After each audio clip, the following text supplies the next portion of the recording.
हिंदी में यूपीएससी की तैयारी से संबंधित प्रोग्राम्स को देखने के लिए सब्सक्राइब करें स्टडी IQ-IAS हिंदी। आप सभी का बहुत बहुत स्वागत है स्टडी IQ-IAS के हिंदी यूट्यूब प्लेटफॉर्म पर। मेरा नाम है अभिषेक कुमार और आज की इस क्लास में बेसिकली हम पेनिनसुलर इंडिया का अंतिम अध्याय पढ़ रहे हैं, अर्थात यहां से हमारा प्रायद्वीपीय भारत लगभग समाप्त हो जाएगा और हम एक नए टॉपिक पर वीडियो बनाना चालू करेंगे अगले आने वाले समय से, यानी कि हमारा जो इंटरेक्शन होगा अब तटीय मैदानों को लेकर होगा।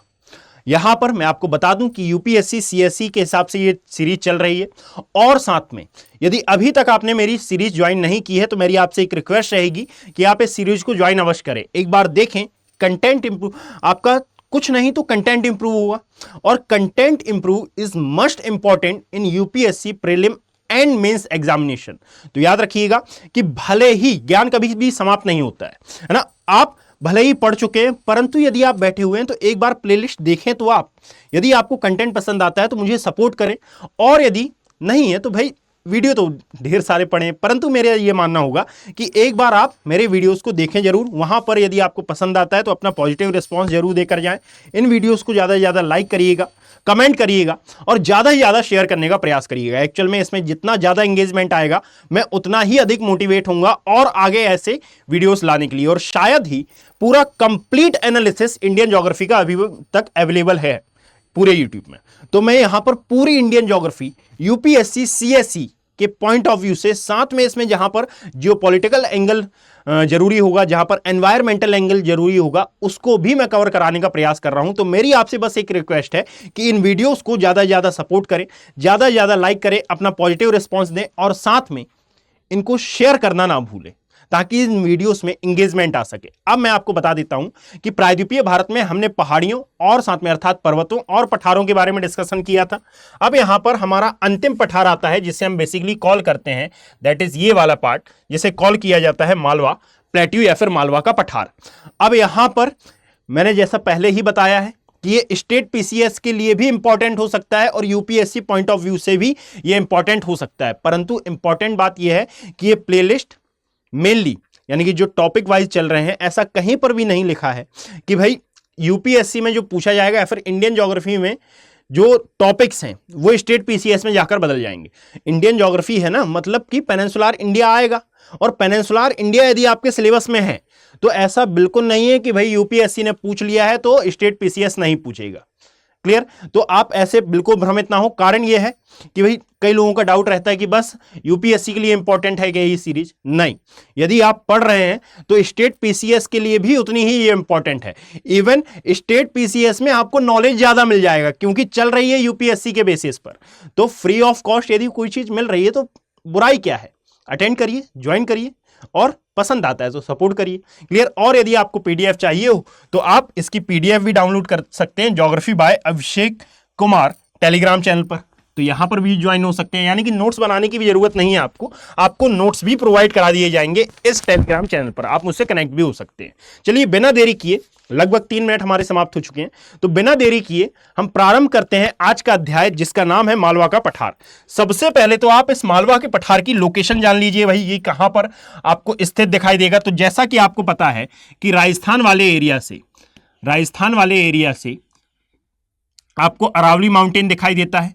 अब देखिएगा ये हमारा एक्चुअल में पेनिनसुलर इंडिया अर्थात दैट इज प्रायद्वीपीय भारत। अब यदि मैं इसको शिफ्ट करना चाहूं तो जरा ध्यान से आप मेरी बात सुने कि कहां पर कौन सी स्थलाकृति को हमने पढ़ा था। यानी कि ये मैं क्यों बता रहा हूं ताकि आपको एक प्रकार से अंदाजा हो पाए, एक प्रकार से नॉलेज हो पाए कि हाँ भाई इस क्षेत्र में XYZ पर्वत श्रेणी या फिर XYZ प्लेट्यू अकर करता है। और जब आप एग्जाम हॉल में बैठें तो ये पूरा का पूरा मैप आपकी आंखों के सामने झूलना चाहिए। अर्थात ये है हमारा विंध्यन रेंज और विंध्यन रेंज का ही विस्तार कैमूर और भांडेर के रूप में, जिसमें से मेनली कैमूर के रूप में बिहार के सासाराम तक था। इसी के नीचे से आपको दिखाई देती है दैट इज राजपीपला, यानी कि ये सतपुड़ा का भाग है, महादेव, यहीं पर ऊंची चोटी धूपगढ़ है और दैट इज मैकाल रेंज जो कि अर्धचंद्राकार फॉर्म में है एमपी और छत्तीसगढ़ वाले एरिया में। अब जरा देखिएगा जस्ट अ सेकेंड, यहां पर हमने क्या क्या क्रिएट किया। तो ये है विंध्याचल, यह है कैमूर, यह है राजपीपला, महादेव और मैकल रेंज। इसकी मैं अभी नेमिंग कर दूंगा। जो आप उत्तर की ओर देखते हैं तो इसी पेनिनसुलर इंडिया में गुजरात के पालमपुर से लेकर दिल्ली तक वाले एरिया में आपको एक माउंटेन रेंज का विस्तार देखने के लिए मिलता है, दैट इज अरावली।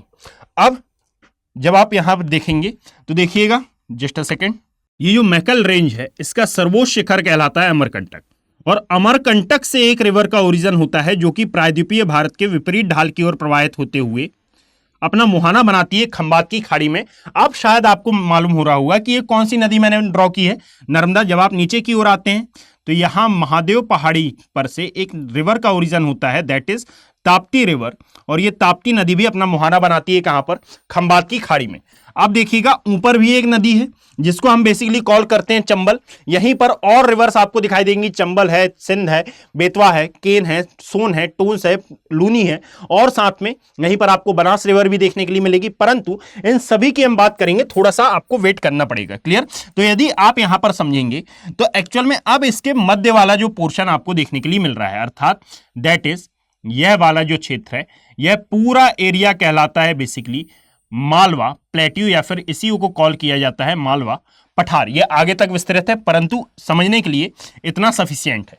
ये कहलाता है हमारा मालवा प्लेट्यू। अब देखिएगा, मैंने आपको ये सब बातें क्यों बताई, तो जस्ट मैं यहां पर नेमिंग कर देता हूं ताकि आपको अच्छे से अंडरस्टैंडिंग हो सके। तो यहां पर हमने क्या देखा था, ये है हमारा अरावली माउंटेन। अरावली माउंटेन के पश्चात नीचे हमने देखा विंध्यन माउंटेन, और फिर सतपुड़ा माउंटेन। सतपुड़ा माउंटेन के पास से ये दोनों रिवर्स का ओरिजिन हो रहा है। सो बेसिकली ये वाला पार्ट कहलाता है हमारा मालवा प्लेट्यू। अब आप बात समझने की कोशिश करिएगा कि आपको ये लग सकता है, एक डाउट क्रिएट हो सकता है आपके माइंड में कि सर ये पूरा मालवा कैसे है, क्योंकि आपने प्रीवियस वीडियोस में तो बताया था कि यहां अरावली के एक साइड, यानी कि जब हम उत्तर भारत का विशाल मैदान पढ़ रहे थे तो आपने बताया था कि यहां पर मारवाड़ का मैदान है, और एक भाग में यानी कि अरावली के एक भाग में आपको मारवाड़ का मैदान और दूसरे पार्ट में आपको विस्तृत दिखाई देता है मारुस्थली वाला एरिया। तो याद रखें कि यह बात बिल्कुल सही है। अब मैं इसको डिफाइन कर रहा हूं, यानी कि ये तो मैंने मैप ड्रॉ कर लिया ताकि आपको लोकेशन क्लियर हो सके कि भाई अरावली एक्चुअल में अकर कहां पर होता है, और ये मालवा एक्चुअल में है कहां पर, स्थित कहां दिखाई देता है। इसको आप बेटर तरीके से अंडरस्टैंड कर पाए तो आई थिंक अब आप समझ गए होंगे। यहीं पर मैं एक और बात बता देता हूं आपको कि यदि आप देखेंगे तो ये है मालवा, मालवा की लोकेशन मैंने बता दी। जब आप इसी के नीचे आते हैं, अर्थात यह है मैकल रेंज, और मैकल रेंज से जब आप नीचे की ओर देखेंगे तो यहीं पर दक्कन के पठार का एक और विस्तार आपको देखने के लिए मिलेगा, दैट इज दंडकारण्य, या फिर इसे ही कहा जाता है दंडकारण्य का पठार। तो मैं यहां पर लिख भी देता हूं कि यहां पर मैं बस लिखता हूं दंडकारण्य प्लेट्यू। क्लियर? इसको मैं डिटेल फॉर्म में यहां पर नोट डाउन कर देता हूं।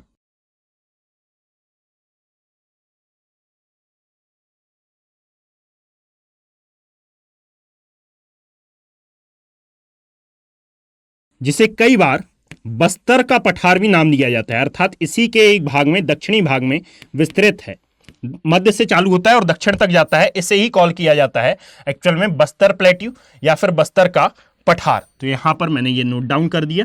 अब शायद आप समझ पाएंगे कि यहां पर हम दो पठारों के बारे में मेनली डिस्कस करेंगे। एक है मालवा प्लेट्यू अर्थात मालवा का पठार, और एक आता है दंडकारण्य का पठार, जो कि मेनली स्थित दिखाई देता है आपको किस राज्य में, तो छत्तीसगढ़ वाले एरिया में, परंतु उड़ीसा तक इसका विस्तार आपको देखने के लिए मिलेगा। अब बस आप मेरी बात ध्यान से सुनते जाइएगा। यहां पर मैं बहुत सारा कंटेंट, यानी कि कंटेंट कम नहीं होगा, एक जो टाइम कम पड़ सकता है, हो सकता है टाइम थोड़ा ज्यादा लग जाए, तो टाइम आपको मैनेज करना पड़ेगा। कारण यह है कि अच्छे कंटेंट को देने के लिए थोड़ा सा टाइम तो लगेगा बच्चों। अब चलिए वापस से आते हैं हम यहां पर। यदि हम देखें तो सबसे पहले आप इस मालवा प्लेट्यू के बारे में जानिए कि एक्चुअल में जो हम बोलते हैं कि भाई यहीं पर बुंदेलखंड का पठार है, यहीं पर मारवाड़ का पठार है। अब छोटा नागपुर पठार कहां पर स्थित है, तो यहां पर एक छोटे से मैप के थ्रू मैं आपको समझाना चालू करता हूं। यूपीएससी जैसे एग्जाम में याद रखें, यूपीएससी और स्टेट पीसीएस बोथ में, है ना, यहां आपकी मैपिंग सॉलिड होनी चाहिए। अर्थात यदि आप ज्योग्राफी पढ़ रहे हैं तो आपके सामने पूरा पूरा मैप आपकी आंखों में झूलना चाहिए, तभी आप ज्योग्राफी को बेटर बना सकते हैं। दैट इज वाई यहां पर मैं बहुत ज्यादा फोकस करता हूं मैपिंग पर। तो चलिए यहां पर आते हैं। यदि आप देखेंगे तो अब इस अब इस मालवा के पठार को कई पार्ट्स में डिवाइड किया है। जैसे यदि मैंने मान लिया कि भाई ये वाला पोर्शन है हमारा, क्या ये वाला पोर्शन आपको देखने के लिए मिलेगा मालवा पठार या फिर मालवा प्लेट्यू। क्लियर? यहां पर है अरावली और नीचे दिखाई देती है आपको विंध्यन रेंज। जब आप इसको डिवाइड करते हैं तो बेसिकली ये डिवाइड कुछ इस प्रकार से होगा कि यहां वाला पोर्शन, ये वाला भाग कहलाएगा हमारा मारवाड़ का मैदान, दैट इज मारवाड़ का मैदान। इस वाले भाग में ये वाला पोर्शन कहलाएगा हमारा, जस्ट अ सेकेंड, ये वाला जो कि एमपी और यूपी वाले एरिया में स्थित है, ये कहलाएगा हमारा बुंदेलखंड का पठार। इसी के आसपास से स्टार्ट होगा बघेलखंड का पठार और देन इसके बाद आपको देखने के लिए मिलेगा इस ओर, यानी कि आगे की ओर, यहां पर छोटा नागपुर प्लेट्यू का विस्तार। अब ये छोटा नागपुर प्लेट्यू में हाफ ही बना रहा हूं, यानी कि आप समझ जाएंगे आई थिंक कि यहां पर फिर आपको छोटा नागपुर प्लेट्यू और फिर इससे आगे वाला पोर्शन आपको मेघालय वाले क्षेत्र में स्थित देखने के लिए मिलेगा। तो एक्चुअल में इस मालवा पठार का सबसे वृहद भाग या फिर इस एरिया का सबसे वृहद भाग यही निकल के आता है, दैट इज वाई इसको कॉल किया जाता है पूरे को संयुक्त रूप से क्या, ये है हमारा मालवा प्लेट्यू या फिर मालवा का पठार। अब मैं नेमिंग कर देता हूं कि अलग अलग पठारों को क्या नाम दिया जाता है। तो यह है हमारा basically Marwar plateau, Marwar plateau या फिर मेवाड़ का पठार भी इसको कहा जाता है, मारवाड़ नाम दे दें या फिर इसी को नाम दिया जाता है मेवाड़। तो अब मैपिंग से आपको ये नॉलेज हो गया है कि एक्चुअल में ये कहां पर सिचुएटेड है और कहां, इसी के किस भाग को किस नाम से जाना जाता है। ये राजस्थान, ये आते हैं एमपी वाले पोर्शन में। और साथ में ये जो मालवा प्लेट्यू है अर्थात ये जो मालवा का पठार है, याद रखिएगा ये मेनली कहां कहां पर आपको विस्तृत देखने के लिए मिलेगा। तो दो राज्य इसमें मेन आते हैं, एक है एमपी व एक आता है यूपी वाला भाग, है ना। अब एमपी के कितने जिलों में है और यूपी के कितने जिलों में है और ये जिले कौन कौन से हैं, तो जरा मैं ये भी बता देता हूं। तो जब आप यूपी वाले एरिया को देखेंगे तो यूपी के ये 5 जिलों में आपको स्थित देखने के लिए मिलेगा। अर्थात यूपी में कौन कौन से हैं ये 5 जिले, तो जरा सुनिए। इसी में शामिल किया जाता है ललितपुर, ललितपुर के पश्चात झांसी भी इसी में आता है, ललितपुर, झांसी, जालौन, हमीरपुर, जालौन का नाम आपने सुना होगा, हमीरपुर भी इसी में शामिल किया जाता है। और साथ में बांदा, बांदा बहुत इंपॉर्टेंट प्लेस है गंगा नदी के कंटेक्स्ट में, है ना। ये क्यों इंपॉर्टेंट है, तो इसको हम पढ़ते हैं बेसिकली नदियों वाले चैप्टर में। तो ये है उत्तर प्रदेश वाले जिले।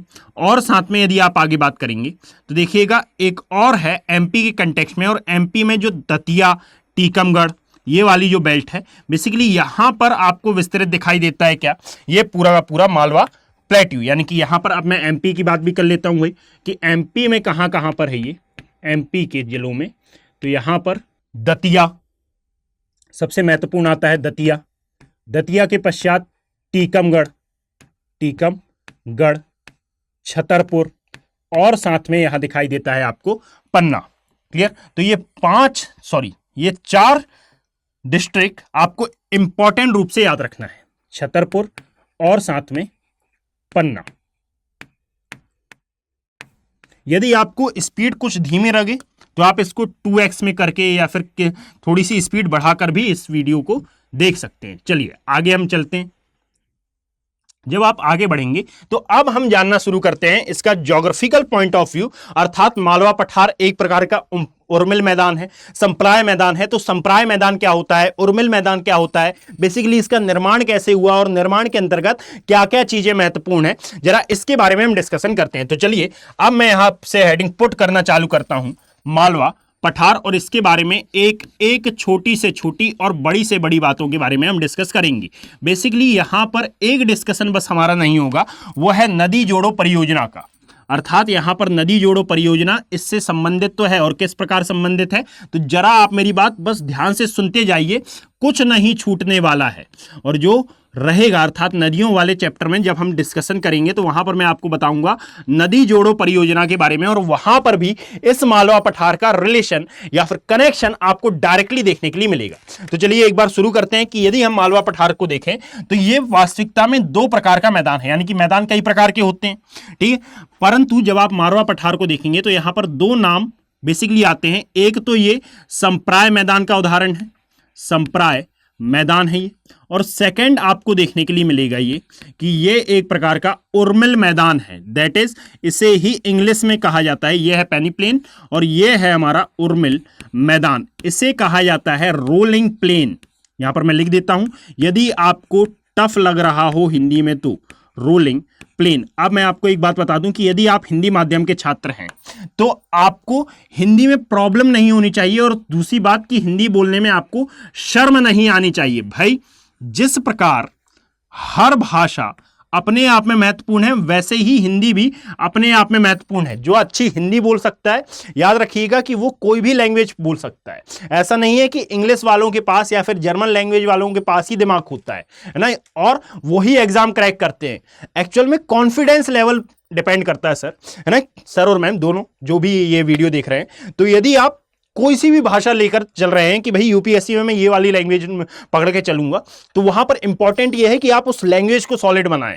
ठीक है, इसीलिए मैं हिंदी भाषी हूं, तो मैं हिंदी मीडियम के छात्रों को पढ़ाता हूं, तो बेसिकली मैं हिंदी का बहुत अच्छे से गुण तरीके से उपयोग करता हूं, है ना, और जरूरी है कि आप भी करें।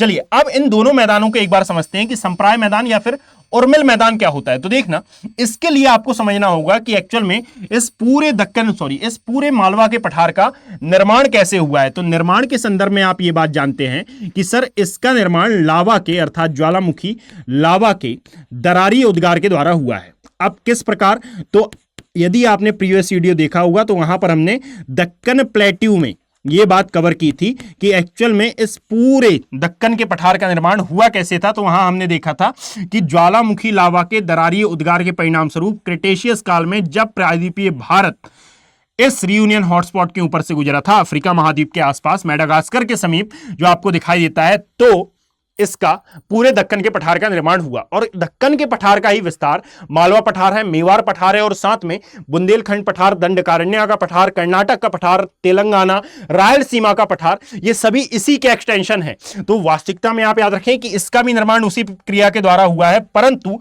इंपॉर्टेंट बात यह आती है कि ये जो ज्वालामुखी का लावा है, इसके द्वारा किस किस चीज का निर्माण होता है। तो याद रखना कि ज्वालामुखी उद्गार जिस प्रकार बहुत टाइप का होता है, यानी कि so many types of volcanic eruption, ठीक इसी प्रकार सेम एज कि यहां पर आपको ये लावा भी कई प्रकार का देखने के लिए मिलेगा। मेनली दो प्रकार की हम बात करते हैं, एक आता है बेसिक लावा और एक आपको देखने के लिए मिलता है अम्लीय लावा। अर्थात ज्वालामुखी उद्गार में निकले लावा से किस प्रकार की स्थलाकृति का निर्माण होगा, यह डिपेंड करता है कि लावा की क्वालिटी कैसी है, अर्थात लावा के गुणधर्म कैसे हैं। यदि यह बेसिक लावा है अर्थात इसमें सिलिका की मात्रा 45% से कम है, 45% से कम है, तो इसकी प्रकृति क्या होगी, क्षारीय।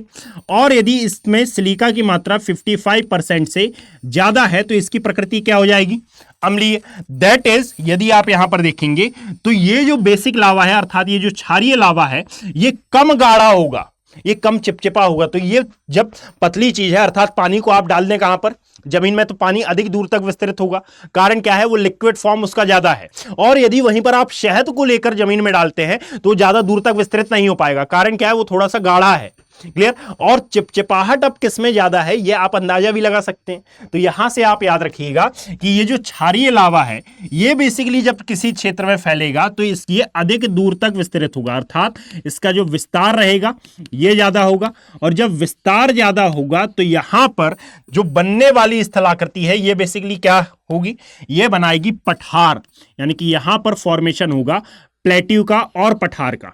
अर्थात इंपॉर्टेंट ये नहीं है कि दक्कन के पठार मालवा पठार का निर्माण कैसे हुआ, इंपॉर्टेंट ये भी है, यानी कि यहां पर आप फिजिकल ज्योग्राफी को भी ऐड करेंगे और साथ में थोड़ी सी बुद्धिमत्ता भी लगाएंगे, यानी कि जो प्रैक्टिकल एग्जाम्पल हो सकते हैं उनको भी आप पुट करेंगे कि भाई लावा दूर तक जब फैलेगा जब वो क्षारीय होगा। और क्षारीय भी कैसे होगा अभी मैं आगे बता रहा हूं कि क्षारीय होगा या अम्लीय होगा, ये भी किस पर डिपेंड करेगा। क्लियर। तो आप याद रखना कि जब इसमें सिलिका की मात्रा 45% से कम होगी तो इसकी जो टेंडेंसी होगी इसको आप बेसिक कॉल करेंगे, अर्थात ये क्षारीय होगा और इसका विस्तार दूर तक होगा। और जब दूर तक होगा तो लेयर बाय लेयर होगा और साथ में इससे बनने वाली जो स्थलाकृति होगी ये कहलाएगी पठार। और अम्लीय लावा इसका विस्तार कम दूर तक होगा, अर्थात विस्तार उतना ज्यादा नहीं होगा। और जब विस्तार कम दूर तक होगा तो इसका परिणाम यह होगा कि इससे बनने वाली स्थलाकृति पठार नहीं होगी। हां, हो सकता है कि इसके द्वारा ज्वालामुखी पर्वत का निर्माण हो जाए या फिर किसी अन्य प्रकार के, जैसे कि ज्वालामुखी शंकु और बेसिकली ये जब हम फिजिकल ज्योग्राफी पढ़ेंगे तो वहां पर मैं आपको बताऊंगा। तो यहां पर अन्य प्रकार की स्थलाकृतियों का यहां पर आपको निर्माण देखने के लिए मिलेगा। अब बात इंपॉर्टेंट ये भी है कि सर ये ज्वालामुखी का लावा कब अम्लीय होता है और कब क्षारीय होता है, जरा ये भी तो इंपॉर्टेंट है जानना। तो याद रखना कि ज्वालामुखी का लावा का नेचर कैसा होगा, ये डिपेंड करता है कि यह लावा कितनी दूर से आ रहा है। अब यदि मालवा पठार के साथ इसका क्या रिलेशन है भाई, तो आपको इतना इन डेप्थ पार्ट में एनालिसिस करना पड़ता है यदि आप स्टेट पीसीएस और साथ में मेनली यूपीएससी का एग्जाम दे रहे हैं। यानी कि वो आपसे बिल्कुल नहीं पूछेगा कि मालवा पठार से बताइए मालवा पठार में चंबल नदी का उद्गम कहां से होता है। ये इन डेप्थ पार्ट में आपसे नॉलेज गेन करेगा। यानी कि जो क्वेश्चंस हैं वो आते सिलेबस से हैं परंतु हमने उस हिसाब से पढ़ा नहीं होता, दैट इज वाई वो क्वेश्चन हमसे नहीं बनते। क्लियर, सब कुछ है परंतु उसका इंटरकनेक्शन आपको आना चाहिए कि सर एक सब्जेक्ट का कितना विस्तार हो सकता है और उसको दूसरे सब्जेक्ट के साथ कैसे कनेक्ट किया जा सकता है। तो अब हम जानते हैं कि भाई ये लावा अम्लीय होगा या क्षारीय होगा, ये किस बात पर डिपेंड करता है। तो सीधी सी बात, यह इस बात पर डिपेंड करेगा कि यह लावा कितनी दूर से आ रहा है। जरा इसमें यदि हम ऐड करते हैं कि भाई हमने जियोमॉर्फोलॉजी अर्थात भू आकृति विज्ञान में यह पढ़ा है कि यदि हम पूरी पृथ्वी को पूरी पृथ्वी की भू आकृति विभाजन को यांत्रिकी रूप से डिवाइड करते हैं तो यांत्रिकी रूप से इसको हम 3 पार्ट्स में बांट सकते हैं। और ये 3 पार्ट कौन से हैं, तो सबसे ऊपर वाला भाग कहलाता है सियाल, नीचे वाला भाग कहलाता है सीमा और सबसे नीचे वाला पार्ट कहलाता है अर्थात कोर के समीप वाला, दैट इज कॉल्ड नीफे, है ना। अब यहां पर मैं बताना क्या चाह रहा हूं कि यदि आप देखेंगे तो यह है हमारी पृथ्वी, यह है महाद्वीप वाला भाग और महाद्वीप के पश्चात ये जो पोर्शन आपको दिखाई दे रहा है दैट इज महासागरीय भाग। और यदि हम यहां पर एक चाप ले लेते हैं पृथ्वी का तो ये चाप कुछ इस प्रकार का निकल के आएगा अर्थात ये पृथ्वी का एक चाप कहलाया। अब इस चाप में कौन कौन से भाग होंगे, तो इसको हमने 3 भाग में डिवाइड किया था। यानी कि सबसे पहले तो मैं इसको कवर अप कर देता हूं, यह है महाद्वीपीय भाग और यह है महासागरीय भाग। जब आप देखेंगे तो ये वाला जो पोर्शन है एक्चुअल में, ये वाला जो पोर्शन कहलाएगा, ये सबसे ऊपर वाला कहलाएगा सियाल, ये कहलाएगा हमारा सीमा और दैट इज नीफे। क्लियर, नीचे वाला। अब इसको हमने किस किस रूप में बांटा है, तो यहां पर ये जो सियाल है, इस सियाल में एक्चुअल में 2 तत्वों की प्रधानता है। और ये 2 तत्व कौन से हैं, तो इसमें आता है एक है सिलिका, एक आपको दिखाई देगा सिलिका और दूसरा दिखाई देता है आपको एल्यूमिनियम, इसकी प्रधानता होती है। यह है सीमा, इसमें दिखाई देगा बेसिकली एक है सिलिका जिसको SI से डिनोट करते हैं और एक है हमारा मैग्नीशियम, ये दिखाई देता है हमको यहाँ पर मैग्नीशियम की प्रधानता। और साथ में जब आप अंत में आते हैं तो यहाँ पर आपको दिखाई देता है नीफे, दैट इज निकिल और फेरस। यानी कि यहां पर यदि आप एक बात नोटिस करेंगे तो आप थोड़ा सा केमिस्ट्री में चले आए कि भाई यहां पर भारी तत्व कौन से हैं, तो यहां पर आप पाएंगे कि जो निकिल है और फेरस हैं ये बेसिकली भारी तत्वों की कैटेगरी में आते हैं। अब ये भारी तत्व हमेशा याद रखना कि ये मौजूद दिखाई देते हैं आपको कहां, पृथ्वी के गर्भ में। यानी कि यहां यदि मान लीजिए एक बाल्टी भर के आपने पानी लिया, उसमें आपने ईंट डाल दी और एक बॉल डाल दी, तो ईंट कहां जाएगी, नीचे। अब यहां पर आपने साइंस में पढ़ा होगा कि पानी को घुमाने पर, जब आप पानी को रोट करते हैं, पानी को घुमाते हैं, तो यहां जो भारी तत्व हैं ये केंद्र की ओर आते हैं और हमारी पृथ्वी भी घूर्णन कर रही है। हमारी पृथ्वी में याद रखिएगा, जब आप भू आकृति विज्ञान पढ़ते हैं तो उसमें पूछा जाता है, उसमें बताया जाता है, उसमें हम डिस्कस करेंगे कि भारी तत्व कहां विद्यमान है और वहीं पर डिस्कशन आता है कि एक्चुअल में ये जो सियाल, सीमा और नीफे है, हमको कैसे पता चला कि भाई हल्के तत्व ऊपर हैं और भारी तत्व आपको बेसिकली नीचे दिखाई देते हैं। तो याद रखना इसी भू आकृति विभाजन में आप ये सब पढ़ेंगे कि यहां पर जो निकिल और फेरस हैं ये इतने भारी तत्व या फिर इनके जैसे भारी तत्व हमेशा केंद्र की ओर आएंगे। कारण यह है कि यदि किसी भी चीज को घुमाया जाए तो घुमाए जाने पर, रोटेशन कराए जाने पर जो भारी तत्व हैं वो केंद्र की ओर जाते हैं। दैट इज वाई यदि आप यहां पर देखें तो केंद्र में भारी तत्व होने के कारण केंद्र में सिलिका की मात्रा कम है। क्या बोला मैंने, केंद्र में भारी तत्व विद्यमान होने के कारण केंद्र में सिलिका की मात्रा कम है। अर्थात आप इस बात से एक बात का अंदाजा लगा सकते हैं या फिर एक स्टेटमेंट कॉल कर सकते हैं कि सर इस भू आकृति विज्ञान से ज्ञात होता है कि एक्चुअल में पृथ्वी के गर्भ के समीप जाने पर, कोर के समीप जाने पर सिलिका की मात्रा कम होती है। और लावा अम्लीय है या क्षारीय है, ये डायरेक्टली आप पता लगाते हैं कि लावा में सिलिका की मात्रा कितनी है। तो यहां पर यदि मान लीजिए कि लावा जितने गहराई से आएगा, लावा यदि आ रहा है सीमा के समीप से, अर्थात यहां से एक ज्वालामुखी उद्गार हो रहा है और इस मेंटल से यहां से निकल के ज्वालामुखी का लावा आ रहा है, तो देखिए नीचे जाने पर सिलिका की मात्रा कम हो रही है, और एक आ रहा है इस वाले भाग से, अर्थात यहां पर सिलिका की मात्रा ज्यादा है। तो स्टेटमेंट यहां पर यह आता है बच्चों कि लावा जितनी अधिक गहराई से आएगा उसमें सिलिका उतना कम होगा, सिलिका अर्थात दैट इज SI उतना ही कम दिखाई देगा।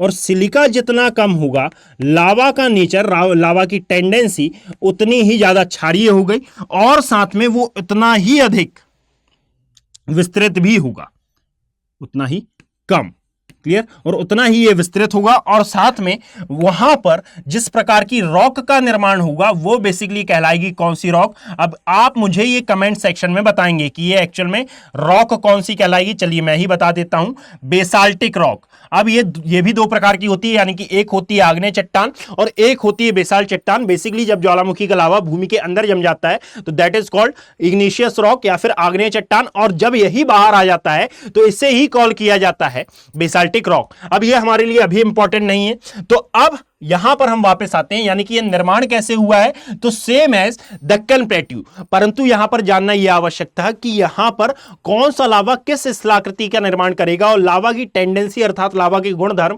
कैसे बदलते हैं और ये किस बात पर डिपेंड करते हैं। दैट इज वाई हमने इतना डिस्कशन किया, जो कि एग्जाम पॉइंट ऑफ व्यू से काफी इंपॉर्टेंट है, आप हमेशा याद रखिएगा। अब यदि हम यहां आते हैं तो सबसे पहले तो यहां पर दिखाई देता है हमको संप्राय मैदान। व्हाट इज पेनीप्लेन या फिर संप्राय मैदान। तो इस प्रक्रिया के द्वारा जब इसका निर्माण हुआ तो यहां पर जो रॉक थी, इन रॉक को कुछ बाह्य कारकों ने क्या कर दिया, अपर्दित कर दिया, अर्थात बाह्य कारकों द्वारा जब इसमें अपक्षयन और अपर्दन की क्रिया हुई, बाह्य कारकों द्वारा जब इसमें अपक्षय और अपर्दन किया गया तो यहां पर जो विद्यमान छोटी मोटी चोटियां थीं या फिर छोटे छोटे जो पीक्स आपको दिखाई दे रही थी, ये पीक धीरे धीरे गायब होने लगी। अर्थात ऐसा मैदान जिसका निर्माण अपक्षय और अपर्दन की क्रिया के परिणाम स्वरूप होता है, और वहां से छोटी मोटी चट्टानें, छोटे मोटे चट्टानी टीले धीरे धीरे इस क्रिया के थ्रू गायब कर दिए जाते हैं। तो इसे बेसिकली कॉल किया जाता है क्या, इसे कॉल किया जाता है पेनीप्लेन या फिर संप्राय मैदान। सेकंड इज कि यहीं पर आप याद रखेंगे उर्मिल मैदान या फिर रोलिंग प्लेन क्या होता है। तो इसी भाग से, जैसे कि उत्तर भारत के विशाल मैदान में, यदि आपने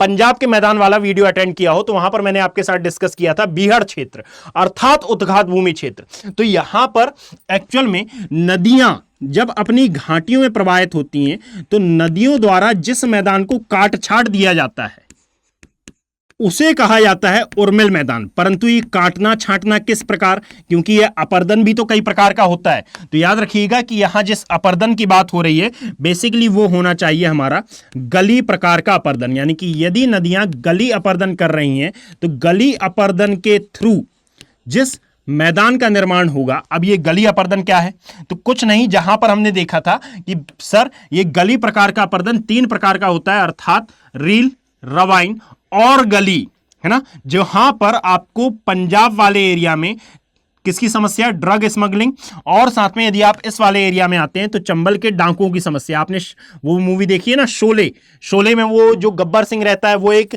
नीचे खड़ा रहता है, सामा ऊपर खड़ा रहता है, वो उससे पूछता है ना, मुझे एग्जैक्ट नहीं पता कि वो कौन कहाँ खड़ा रहता है, परंतु वहां पर आप अच्छे से देख पाएंगे। डाकुओं वाली पिक्चर जब आप मूवीज जब आप देखते हैं तो वहां पर आप अच्छे से देख पाते हैं कि डाकू बीहड़ में रहते हैं। और ये मेनली सीन कहाँ का रहता है, तो MP और साथ में UP, क्लियर। तो यहां पर ये बीहड़ क्षेत्र आया कहां से, क्योंकि यहां पर ये संप्राय मैदान था और इस संप्राय मैदान में प्रवाहित होने वाली नदियों ने गली प्रकार का अपर्दन किया। देन वो नदियां गायब हो गई। यानी कि या तो वो नदियां मौसमी थी, है ना, कि वर्षा काल में ही केवल और केवल प्रकट होती हैं, और जब ये वर्षा काल में प्रकट होती हैं तो फिर ये अपनी घाटियों को गहरा करती हैं, चौड़ा करती हैं, है ना, अर्थात ये पार्श्व अपर्दन करती हैं, लंबवत अपर्दन करती हैं, और पार्श्व अपर्दन और लंबवत अपर्दन के परिणाम स्वरूप जब ये गायब होती हैं तो वहां पर डाकू अपने छुपने का स्थान बनाते हैं। दैट इज वाई कि डाकुओं की समस्या आपको एमपी और यूपी वाले पोर्शन में ज्यादा देखने के लिए मिलती है। कारण क्या है कि यहां पर जो मालवा मैदान है या फिर मालवा का पठार है, यहां प्रवाहित होने वाली नदियों ने बेसिकली गली प्रकार का अपर्दन किया है, और यह गली प्रकार के अपर्दन के थ्रू इन्होंने इस पूरे मालवा पठार को काट छाट दिया है। दैट इज वाई आपने यहां पर एक नदी का नाम सुना होगा, चंबल नदी, और उसी के आधार पर आप एक डाकू का नाम सुनते हैं, या फिर डाकुओं की एक फेमस ब्रीड होती है जिसको हम बोलते हैं चंबल के डाकू, है ना, चंबल के डाकुओं की समस्या। तो वो इसी का परिणाम है कि भाई ये उर्मिल मैदान है, रोलिंग प्लेन है, अर्थात यहां पर आपको कुछ इस प्रकार से नदियां प्रवाहित होती हुई देखने के लिए मिलती है। ये नदी नहीं है, 2 मिनट आप वेट करें, मैं बता रहा हूं कि एक्चुअल में यदि आप देखोगे तो ये वाला जो मध्य वाला पोर्शन है, यहां पर नदियां प्रवाहित हो रही हैं, यहां पर नदियां प्रवाहित हो रही हैं। फिर बाद में यदि ये नदी गायब हो गई तो यहां पर इसको यदि हम फिजिकल ज्योग्राफी की टर्म के हिसाब से बोलें तो मैसा और बुटी, ये बेसिकली ज्वालामुखी है, परंतु लगभग वैसी ही स्थलाकृतियां यहां पर निर्मित हुई, है ना। तो यहां पर अब जब ये नदियां गायब होंगी तो ये चट्टानी टीले जो ऊपर उठे हुए हैं, और ये हो गया अपर्दन, और ये पार्श्व अपर्दन इनका बहुत ज्यादा होता है। दैट इज वाई इसे गली प्रकार का अपर्दन कहा जाता है। यहीं पर चंबल के डाकुओं की समस्या आपको देखने के लिए मिलती है। क्लियर है भाई? तो यहां पर अब इंपॉर्टेंट बात यह है कि हमने संप्राय मैदान समझा, और क्यों इसको उर्मिल मैदान कॉल किया जाता है यह समझा, और इसका निर्माण कैसे हुआ है, और लावा के बारे में समझा कि यह इसी प्रक्रिया के द्वारा और भी कई पठारों का निर्माण आपको देखने के लिए मिला।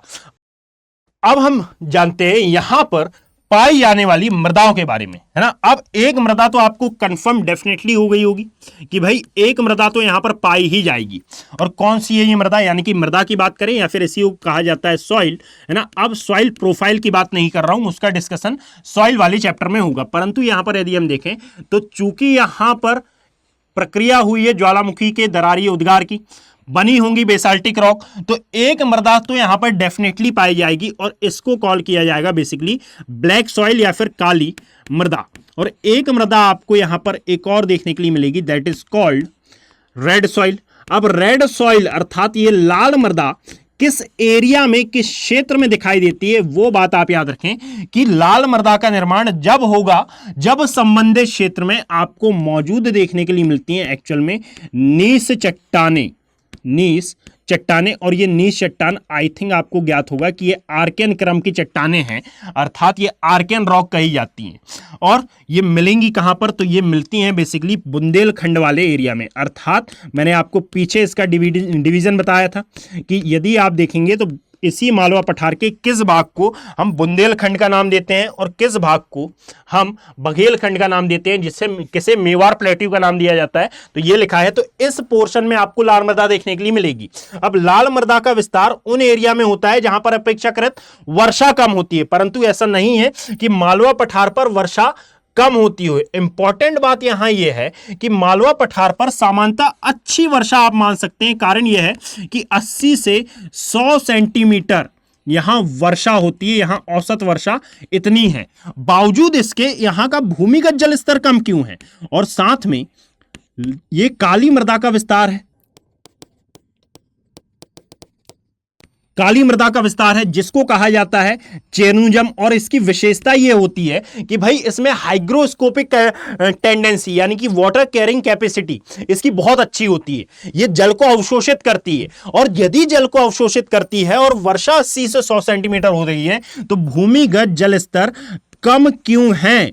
कम होना यहां की एक विशेष समस्या है, और शायद इसीलिए यदि आप देखेंगे तो एमपी का वो वाला रीजन जो कि मालवा पठार के आसपास है, यूपी का पोर्शन और साथ में राजस्थान वाला एरिया, ये तीनों ही राज्य विभिन्न प्रकार की परियोजनाएं चलाते हैं, बांध निर्माण करते हैं। जैसे कि लाइक यहां नर्मदा नदी पर सरदार सरोवर परियोजना, यहां अवंतीबाई परियोजना, है ना, ये बांध निर्माण है। और यदि आप देखेंगे तो यही तीनों राज्य सबसे मेन आते हैं नदी जोड़ो परियोजना के कंटेक्स्ट में, जिसको नेशनल रिवर लिंकिंग प्रोजेक्ट भी कहा जाता है। इसके द्वारा गंगा को कावेरी तक से जोड़ने की बात की जाती है। ये इन्हीं 3 राज्यों में क्यों स्थित दिखाई देता है, कारण यह है कि वर्षा सामान्यतः अच्छी होती है, परंतु इंपॉर्टेंट बात यह है कि वर्षा अधिक हो पाने के कारण, वर्षा अधिक होने के बावजूद यह भूमि के अंदर वर्षा का जल प्रवेश नहीं कर पाता। इसका कारण क्या है?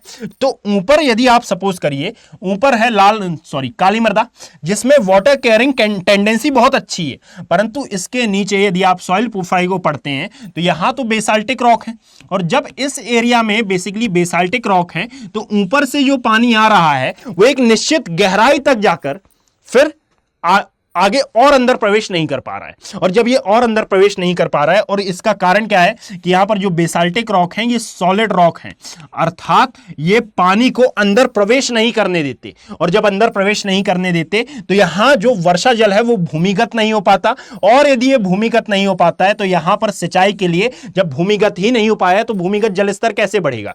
अर्थात वर्षा अच्छी होने के बावजूद यहां पर भूमिगत जल स्तर कम है।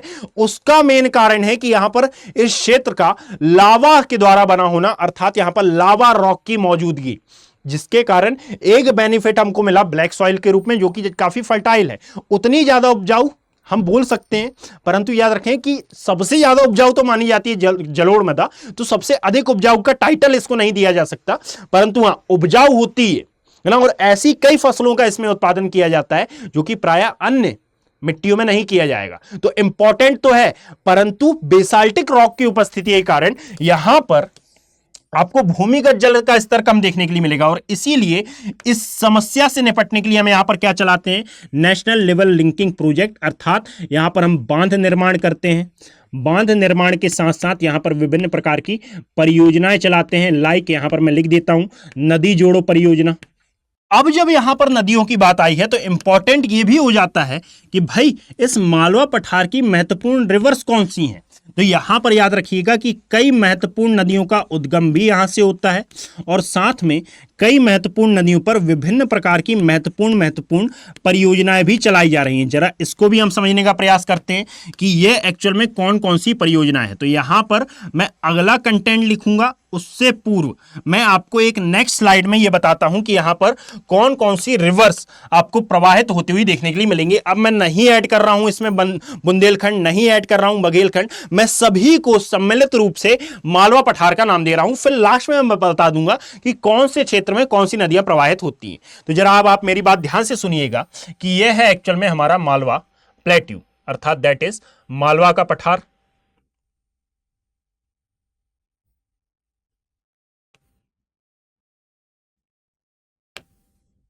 इसके उत्तर में जब आप देखते हैं तो एक रिवर का ओरिजिन आपको उत्तराखंड वाले क्षेत्र से देखने के लिए मिलेगा, और दैट इज कॉल्ड, ये हमारी क्या, ये वाली रिवर मानी जाती है गंगा नदी। अब ये गंगा नदी कहां से आ गई? तो 2 मिनट आप मेरी बात बस सुनिए। यहां पर इस मैपिंग को आपको अपने कॉपी में भी ड्रॉ करना है, और यदि आप ड्रॉ नहीं कर पाएंगे तो मैंने आपको पहले ही बता दिया है कि आप यहां से इसको डाउनलोड कर लें, यानी कि ये टेलीग्राम चैनल का नाम है ज्योग्राफी बाय अभिषेक कुमार। यहां पर जाएं, ये पूरी पीडीएफ आपको वहां पर प्रोवाइड करा दी जाएगी, और वहां से आप आराम से इसको डाउनलोड करके ड्रॉ भी कर सकते हैं। क्लियर? तो एक बार, और यदि वीडियो पसंद आ रहा हो तो इसको लाइक, शेयर और कमेंट जरूर करें, अपना पॉजिटिव रिस्पांस यहां पर जरूर देकर जाएं। अगेन मैं ये बात बोल रहा हूं, है ना, ये है गंगा नदी, जो कि पश्चिम बंगाल में इसी की एक धारा अलग होती है, और इसे कॉल किया जाता है बेसिकली हुगली, और यही चली जाती है जमुना, यही चली जाती है बांग्लादेश में और बनती है जमुना। फिर ये मिलती है ब्रह्मपुत्रा रिवर से, और ब्रह्मपुत्रा रिवर से मिलने के पश्चात ये विश्व के सबसे बड़े delta that is called Sundarban delta का निर्माण करती है ना। अब इसके नाम अलग अलग हो जाते हैं बेसिकली, जैसे यदि आप देखेंगे तो लास्ट में इसका नाम आपको मेघना देखने के लिए मिलेगा। कारण क्या है कि इसी से मणिपुर राज्य की एक रिवर भी मिलती है, और इसे बेसिकली कॉल किया जाता है बराक या मेघना रिवर। अब इसकी हम बात नहीं कर रहे हैं, इसलिए मैं उसको छोड़ देता हूं। क्लियर? जब आप यहां देखेंगे तो एक और हिमालयन नदी है यमुना, जो कि पूरी गंगा की सबसे मेन ट्रिब्यूटरी मानी जाती है, या फिर सबसे मुख्य और साथ में सबसे लंबी सहायक नदी मानी जाती है, दैट इज कॉल्ड यमुना। अब इसकी नेमिंग मैं करूंगा, उससे पूर्व अब हम ये जानते हैं कि ये वाली बात क्यों इंपॉर्टेंट थी। तो देखिएगा, इसकी लोकेशन यदि मैं एक बार ड्रॉ करूं, जस्ट अ सेकेंड, लोकेशन यदि मैं एक बार ड्रॉ करता हूं तो यहां पर आपको दिखाई देता है basically that is Aravalli mountain. ये हमारा अरावली पर्वत, जब आप नीचे की ओर आते हैं तो यहां पर आपको दिखाई देता है बेसिकली एक और माउंटेन, जिसे बेसिकली कॉल किया जाता है विंध्यन पर्वत। और ये विंध्यन पर्वत एक प्रकार के जल विभाजक की तरह व्यवहार करता है। और किस किस के मध्य? तो गंगा नदी और साथ में प्रायद्वीपीय भारत की नदियों के मध्य, अर्थात इसके दक्षिणी भाग में आपको पेनिनसुलर इंडिया के रिवर्स देखने के लिए मिलेंगी। और यदि आप उत्तरी भाग में चले जाते हैं तो उत्तर में गंगा नदी तंत्र की नदियां आपको देखने के लिए मिलती हैं। अब कौन कौन सी रिवर हैं तो एक एक करके मैं ड्रॉ कर रहा हूं। देखिएगा, इस अरावली क्षेत्र से अर्थात मारवाड़ प्लेट्यू वाले भाग से एक रिवर आती है जिसे बेसिकली कॉल किया जाता है बनास नदी। और ये बनास नदी सहायक नदी है, या फिर मैं यूं बोलूं कि ट्रिब्यूटरी है। सहायक नदियों को मैं पिंक से बना रहा हूं और जो मेन रिवर होगी उसको मैं ब्लू से ड्रॉ करूंगा। ध्यान रखिएगा, यह है एक ट्रिब्यूटरी जो कि है बनास नदी, और ये बनास सहायक नदी है बेसिकली चंबल की। यह है चंबल नदी जिसका उद्गम इंदौर के समीप जानापाव पहाड़ियों से होता है, और ये पूरे मालवा प्लेट्यू पर प्रवाहित होते हुए, है ना, यानी कि इसका मेन प्रवाह मालवा पठार पर है, और ये चंबल की सबसे मुख्य सहायक नदी कहलाती है। क्लियर? इसी प्रकार अब इसकी सहायक नदियों को भी हम ड्रॉ करेंगे। इसी प्रकार बेतवा भी निकलती है विंध्यन पहाड़ियों से, है ना। अब मैंने इसको एक काम करता हूं, मैं इसको डिलीट कर देता हूं ताकि विंध्यन में आपको कंफ्यूजन ना हो सके, है ना। कारण यह है कि विंध्यन को हमने पीछे कवर अप कर लिया है। तो ये है हमारी एक अन्य नदी जिसे कॉल किया जाता है बेसिकली बेतवा नदी। ये भी यमुना की सहायक नदी है। यहीं पर कटनी के अहीर गांव के समीप से एक और नदी का रीजन होता है जिसे कॉल किया जाता है केन नदी। यह है केन, यानी कि चंबल सिंध भी आती है बीच में, बेतवा, केन। और एक बहुत ही महत्वपूर्ण रिवर है जिसे बेसिकली कहा जाता है सोन नदी, है ना। ये सोन नदी का उद्गम कहां से होता है तो अमरकंटक में, अमरकंटक के समीप से इसका उद्गम मानते हैं। तो ये है हमारी सोन रिवर जो कि सतपुड़ा पहाड़ियों से उद्गम लेती है और अमरकंटक के समीप से, जहां से एक्चुअल में गंगा नदी का ओरिजिन होता है, वहां से ये नदियां निकलती हैं। इसके अलावा इसकी और सहायक नदियां कौन कौन सी हैं भाई? तो यही आपको दिखाई देती है, दैट इज कॉल्ड पार्वती। फिर आती है काली सिंध, एंड देन आपको दिखाई देती है क्षिप्रा, जिसके तट पर बसा हुआ है क्या? उज्जैन। क्लियर? तो अब हम इसकी मैं नेमिंग कर देता हूं, जस्ट अ सेकेंड। और यहां पर बेतवा की सबसे महत्वपूर्ण सहायक नदी आती है, यह है हमारी धामन। ठीक है, अब यहां पर किस नदी के तट पर कौन सा क्षेत्र स्थित है, कौन सा नगर स्थित है, इन सभी के बारे में डिस्कशन होगा। परंतु हमारा टॉपिक अभी ये नहीं है, हमारा अध्याय है, याद रखें हम अध्याय पर रहें तो ज्यादा बेटर रहेगा। यहां पर अभी हमारा अध्याय मालवा पठार को समझना है। तो ये है मालवा पठार की कुछ महत्वपूर्ण नदियां। यह है केन, है ना, और यहां पर इसका ओरिजिन होता है कटनी के अहीर गांव के समीप से। क्लियर? इसी प्रकार सोन है।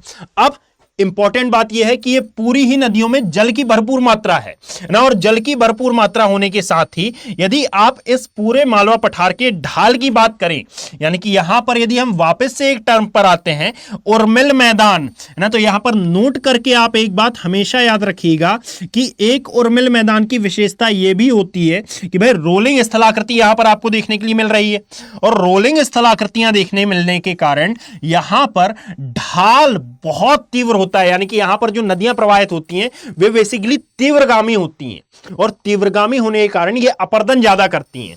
यानी कि ये पठार कैसा है? ये उर्मिल मैदान है, और उर्मिल मैदान होने के कारण इसका ढाल उत्तर की ओर अधिक है।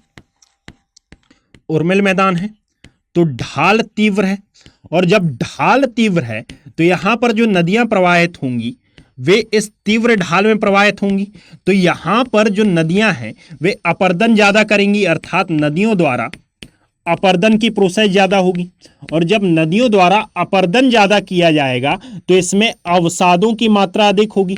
अपर्दन ज्यादा तो इसमें अवसाद की मात्रा ज्यादा, और जब अवसाद की मात्रा ज्यादा अर्थात इसमें सेडिमेंट ज्यादा, तो इसका सीधा सा मतलब है कि जब ये नदियां मंदगामी होंगी तो इसमें ये नदियां अपने द्वारा लाए हुए अवसादों का निक्षेपण भी किसी क्षेत्र में करेंगी, और अपने द्वारा लाए हुए अवसादों का निक्षेपण जिस एरिया में करेंगी बेसिकली वहां पर आपको निर्मित देखने के लिए मिलेगा अवसादों से निर्मित मैदान, वहां पर निर्माण देखने के लिए मिलेगा अवसादों से निर्मित मैदान का। तो अब ये कंटेक्स्ट यहां के परिप्रेक्ष्य में कैसे इंपॉर्टेंट हो सकता है भाई? तो याद रखें कि इस पूरे मालवा पठार का ढाल प्रायद्वीपीय भारत की अपेक्षा कुछ अलग है ना, कुछ अलग है। कैसे?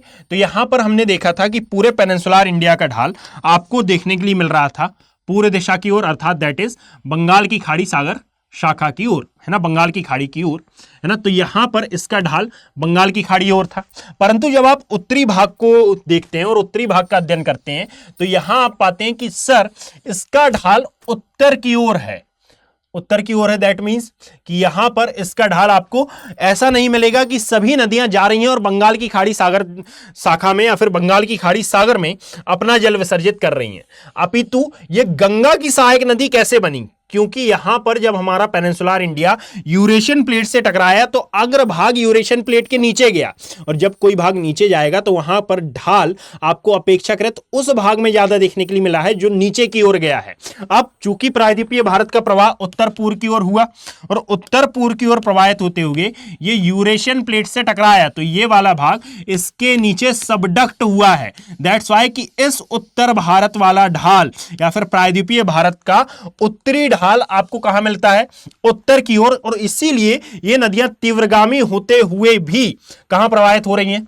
उत्तर की ओर बन रही हैं गंगा नदी तंत्र का भाग। अब ये वाला पोर्शन कौन सा है? तो ये एक्चुअल में बांग्लादेश है, ताकि आपको डाउट ना हो कि ये हुगली नदी है, हुगली नदी के बाद ये क्या आ गया, तो ये है बांग्लादेश वाला एरिया। क्लियर? ये है हुगली नदी, यहां पर यह है सीमा, यहां पर आपको स्थित दिखाई देगा, दैट इज कलकत्ता, या फिर इसी को कहा जाता है कलकत्ता, जो कि भारत की पुरानी राजधानी डिकोड की जाती है। क्लियर है भाई? यहीं पर एक अन्य महत्वपूर्ण रिवर और है जिसको मैं ग्रीन कलर से ड्रॉ कर रहा हूं, ये सबसे अलग है। यहीं से एक और रिवर का ओरिजिन होता है जो कि कहलाती है माही नदी। अब ये माही नदी सबसे महत्वपूर्ण रिवर क्यों बन जाती है, जरा इस बात को आप समझना। बीच में ये नाम आ गया है तो मैंने इसको डायरेक्टली ऐसा कर दिया है ना। एक तो माही नदी के बारे में हम जानते हैं कि सर ये कर्क रेखा को 2 बार काटने वाली नदी है ना। जस्ट अ सेकेंड, इसको मैं एडजस्ट कर लूं। हाँ चलिए, है ना, ये कर्क रेखा को 2 बार काटने वाली नदी है। परंतु ये मालवा पठार के कंटेक्स्ट में कैसे इंपॉर्टेंट है, तो याद रखें कि ये निकलती है एक्चुअल में मालवा प्लेट्यू से, और जब ये मालवा प्लेट्यू से निकलती है तो मैंने अभी बताया कि इसका जो ढाल है ये प्राकृतिक रूप से आपको उत्तर की ओर देखने के लिए मिलता है। परंतु ये माही नदी एकमात्र नदी है जो कि पहले उत्तर की ओर प्रवाहित होती है, फिर ये सदर्न टर्न लेती है और ये दक्षिण की ओर कैसे मुड़ जाती है। तो याद रखिएगा कि आपको इस अरावली के नीचे एक भ्रंश घाटी देखने के लिए मिलेगी, और इसी भ्रंश घाटी के कारण ही या फिर इसी भ्रंश घाटी की मौजूदगी के कारण ही ये दक्षिण की ओर मुड़ती है, और दक्षिण की ओर मुड़कर फिर इसी घाटी के सहारे प्रवाहित होती है, और साथ में एक बार ऊपर जाते समय कर्क रेखा को काटती है, और एक बार दक्षिण की ओर जब ये मुड़ती है तो दूसरी बार ये कर्क रेखा को काटती है, और फिर अपना जल विसर्जित करती है। एक्चुअल में कहां पर ये विसर्जित करती है? खंबात की खाड़ी में, जो कि अरब सागर का एक्सटेंशन बेसिकली आपको देखने के लिए मिलेगा। यानी कि यहां पर हमने डिस्कशन क्या क्या किया है। सबसे पहले हमने मालवा पठार के बारे में जाना कि इसकी लोकेशन क्या है। लोकेशन के बाद इसके अन्य महत्वपूर्ण पठार कौन कौन से, यानी कि ये किस क्षेत्र में किस किस नाम से जाना जाता है। साथ में हमने इसके निर्माण के बारे में डिस्कशन किया, और लावा के बारे में भी डिस्कशन किया कि कौन सा लावा किस प्रकार की स्थलाकृति का निर्माण करता है। यहां पाई जाने वाली सॉइल के बारे में हमने डिस्कसन किया, और साथ में यहां के रिवर ड्रेनेज सिस्टम के बारे में भी हमने डिस्कशन किया। एक और इंपॉर्टेंट बात यह आ जाती है कि सर यहां पर एक्चुअल में किस किस फसल का उत्पादन किया जाता है। यानी कि अब याद रखिएगा कि मालवा पठार पूरा का पूरा एरिया, यानी कि यदि मैं इसको कुछ इस प्रकार से बनाऊं कि यहां पर मैंने ड्रॉ तो कर दिया है, अब कौन सा भाग किस पठार के अंतर्गत माना जाएगा, तो बट ऑब्वियस है, मैं यहां पर शेडिंग बस कर रहा हूं, है ना। यानी कि ये वाला जो पोर्शन माना जाएगा ये रहेगा हमारा कौन सा, ये रहेगा मेवाड़ का पठार। जब आप इस एरिया में आएंगे तो बेसिकली ये वाला माना जाएगा बुंदेलखंड का पठार, और जैसा कि हमने पीछे देख लिया था कि फिर इसके बाद आएगा बघेलखंड, और फिर आपको देखने के लिए मिलेगा छोटा नागपुर प्लेट्यू। अर्थात ये जो मध्य वाला भाग है, जस्ट अ सेकेंड, ये जो मध्य वाला भाग है यहां कहीं पर आपको छोटा नागपुर प्लेट्यू मिलेगा दक्षिण की ओर, है ना। यह है पश्चिम बंगाल, और छोटा नागपुर पठार का विस्तार पश्चिम बंगाल में भी है, तो यहां पर आ जाता है पश्चिम बंगाल। ये पूरा का पूरा एमपी वाला एरिया आता है, एमपी वाला रीजन देखने के लिए मिलता है। परंतु ये अमरकंटक पहाड़ियां या फिर अमरकंटक पहाड़ी थोड़ा सा आपको पूर्वी भाग में दिखाई देगी। दैट्स वाई मैंने सोन नदी का उद्गम मालवा पठार से नहीं किया है। क्लियर? तो ये है मालवा प्लेटी और यहां से निकलने वाली ये है नदियां। इंपॉर्टेंट बात एक और रह जाती है हमारी कि सर अब यहां पर कौन कौन सी फसलों का उत्पादन किया जाएगा। तो यहां पर आप याद रखें कि यहां पर सबसे अधिक तो उत्पादित होता है, यानी कि गन्ना उत्पादन में आपने नरसिंहपुर का नाम देखा होगा ना, गन्ने का उत्पादन भी होता है। गन्ना उत्पादन के साथ साथ यहाँ पर तिलहन फसलों का उत्पादन भी होता है, तिलहन है ना। यदि आप मेवाड़ पठार के आसपास वाला एरिया देखेंगे, दलहन फसलों का उत्पादन भी होता है यहाँ पर, दलहन फसलें है ना। यहीं पर आपको कुछ मात्रा में, बहुत बड़ी मात्रा में तो नहीं परंतु कुछ मात्रा में अवश्य कपास का उत्पादन भी देखने के लिए मिलेगा। अर्थात ये काली मृदा का विस्तृत क्षेत्र होने के कारण सारे महत्वपूर्ण खाद्य सामग्रियों का या फिर क्रॉप्स का आपको यहां पर उत्पादन देखने के लिए मिलेगा। तो आई थिंक मुझे यह लगता है कि मालवा पठार के कंटेक्स्ट में इतना मोर देन सफिशिएंट हो जाता है जानना, यानी कि इतने के बावजूद आप यह बात बोल सकते हैं। और यदि मान लीजिए क्वेश्चन आ गया तो मैं डेफिनेटली श्योर हूं कि अब आपसे यह क्वेश्चन बनेगा लिखते, यानी कि जिस क्रम में इसको मैंने बताया है बस आवश्यक यह है कि उसी क्रम में आप इसके नोट्स बना लें और उसी क्रम में आप राइटिंग प्रैक्टिस करने का प्रयास करें। याद रखें कि स्टेट पीसीएस के हिसाब से और साथ में यहां पर यूपीएससी, स्टेट पीसीएस की बात ही नहीं करते अभी, यूपीएससी के हिसाब से इतना डायमेंशन आपका क्लियर होना बहुत ज्यादा आवश्यक होता है। यदि आपने इस हिसाब से पढ़ रखा है तो अब क्वेश्चन जहां से भी आ जाए आपसे बनेगा, चाहे भूमिगत जल से आ जाए या फिर चाहे वो एमपी की समस्याओं पर पूछ ले या फिर भारत में मालवा पठार की समस्या बताइए ये पूछ ले, मेवाड़ पठार के बारे में डिस्कशन कर लेता है। ये सभी में यही कंटेंट काम आएगा, कोई कंटेंट अलग नहीं होगा। क्लियर? हम स्टेट पीसीएस की तैयारी नहीं कर रहे हैं, यूपीएससी की तैयारी कर रहे हैं। तो यूपीएससी में कभी भी बघेलखंड बुंदेलखंड को लेकर, हाँ समस्याओं को लेकर क्वेश्चन आ सकते हैं परंतु मालवा पठार के बारे में पूछेगा। अब एक और महत्वपूर्ण पठार आ जाता है हमारा, सबसे महत्वपूर्ण तो नहीं बोलेंगे परंतु हाँ नक्सलाइट की समस्या के कारण वो पठार हमारे लिए इंपॉर्टेंट हो जाता है और इसे कॉल किया जाता है बेसिकली दंडकारण्य पठार। अब ये 5 मिनट का टॉपिक है, इसको हम खत्म करते हैं। देखिएगा दंडकारण्य पठार की यदि हम बात करें तो यह भी दक्कन के पठार का ही विस्तार है परंतु इसका एरिया कुछ अलग हो जाता है। अर्थात यदि हम दंडकारण्य पठार की बात कर रहे हैं तो सबसे पहले तो आप याद रखें कि ये विस्तृत कहां कहां पर है। तो एक नाम आता है छत्तीसगढ़ का, कि एक तो ये छत्तीसगढ़ में है और साथ में दूसरा आता है उड़ीसा। तो छत्तीसगढ़ व उड़ीसा राज्यों में ये आपको विस्तृत देखने के लिए मिलता है, एक बात। और जब आप इसी के दक्षिणी भाग को देखते हैं तो यहीं पर मध्य से चालू हो जाता है बेसिकली और मध्य से लेकर दक्षिणी भाग तक एक अन्य पठार इसी के अंतर्गत गिना जाता है, दैट इज कॉल्ड बस्तर का पठार। और ये जो बस्तर प्लेट्यू है ये बेसिकली किस लिए जाना जाता है तो अपने धान उत्पादन के लिए। और यहां पर धान उत्पादन किया कैसे जाता है, क्योंकि एक्चुअल में तो दंडकारण्य पठार भी बेसाल चट्टानों से बना है और यदि ये बेसाल चट्टानों से बना है तो यहां पर भूमिगत जल का स्तर कम होगा।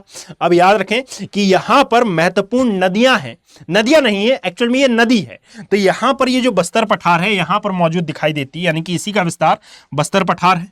और यह क्षेत्र जाना जाता है महानदी बेसिन के नाम से, महानदी बेसिन के नाम से।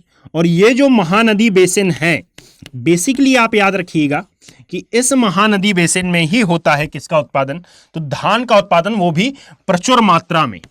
धान उत्पादन के लिए यह क्षेत्र जाना जाता है या फिर विख्यात है धान उत्पादन। सेकेंड बात कि जब आप इसी एरिया को देखेंगे तो यहां के कुछ क्षेत्र बेहद ही इंपॉर्टेंट हो जाते हैं। कारण यह है कि ये तो पूरा का पूरा इंडस्ट्रियल एरिया है, एक बात। सेकेंड बात ये कि यहां पर एक समस्या आपको देखने के लिए मिलेगी जो कि आज की डेट में बहुत बड़ी समस्या है, नक्सलाइट। अब यहां पर मैं आपको बता दूं कि नक्सलवादी नहीं होता है, कुछ नक्सलाइट होता है। और नक्सलवादी कहां से आया, तो एक्चुअल में नक्सलाइट का जन्म हुआ था पश्चिम बंगाल में नक्सलवाली जिले के आसपास, है ना। बेसिकली इनका जन्म स्थान कई और स्थानों पर भी माना जाता है परंतु नक्सलवाड़ी एक स्थान है, वहां से ये डायरेक्टली कनेक्टेड है। दैट इज वाई नक्सल बाड़ी बाड़ी बाड़ी करते करते वो हो गया क्या, नक्सलबादी। तो याद रखें, नक्सलबाड़ी कुछ नहीं होता, नक्सलबादी कुछ नहीं होता, नक्सलाइट होता है। ये क्षेत्र बेसिकली जाना जाता है अपनी नक्सलाइट समस्या के लिए, और यहां के कुछ क्षेत्र इंपॉर्टेंट हो जाते हैं इस कंटेक्स्ट में। कारण यह है कि इस दंडकारण्य पठार से धान के उत्पादन के साथ साथ बहुत अधिक इंडस्ट्री के लिए भी यह क्षेत्र फेमस है। यानी कि यहां पर यदि आप देखेंगे तो भिलाई स्टील प्लांट, इसी के साथ साथ दुर्ग, बैलाडीला, ये सभी क्षेत्र है ना इंडस्ट्री के लिए जाने जाते हैं। नाम मैं लिख देता हूं यहां पर, जैसे आपने नाम सुना होगा दुर्ग का, दुर्ग के अलावा भिलाई का, भिलाई के अलावा आप नाम सुनते हैं बैलाडीला का।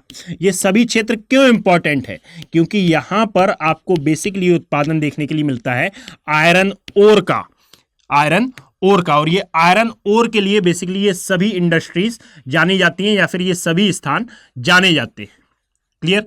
जैसे कि यदि आप 1991 की बात करेंगे तो वहां पर इंडस्ट्रियलाइजेशन जब आया था तो उसका सबसे अधिक प्रभाव एक तो छोटा नागपुर वाले एरिया में, और सेकेंड बात कि ये पड़ा था छत्तीसगढ़ वाले एरिया में। इसीलिए जब एमपी और छत्तीसगढ़ का विभाजन हुआ तो बेसिकली ये कहा जाता है कि इस विभाजन के द्वारा छत्तीसगढ़ में पूरा इंडस्ट्रियल पार्ट चला गया और एमपी को मिला तो फॉरेस्ट एरिया, है ना। ये स्टेटमेंट कितना सही है और कितना गलत है तो इस पर कभी और डिस्कशन होगा, परंतु इंपॉर्टेंट बात ये रहेगी कि ये जो दंडकारण्य प्लेट्यू है ये जाना जाता है अपने इंडस्ट्रियलाइजेशन के लिए, यानी कि ये इंडस्ट्रियल एरिया भी है। क्रॉप्स के कंटेक्स्ट में भी इंपॉर्टेंट है और इंडस्ट्री के कंटेक्स्ट में भी ये बहुत ही ज्यादा इंपॉर्टेंट आपको दिखाई देता है।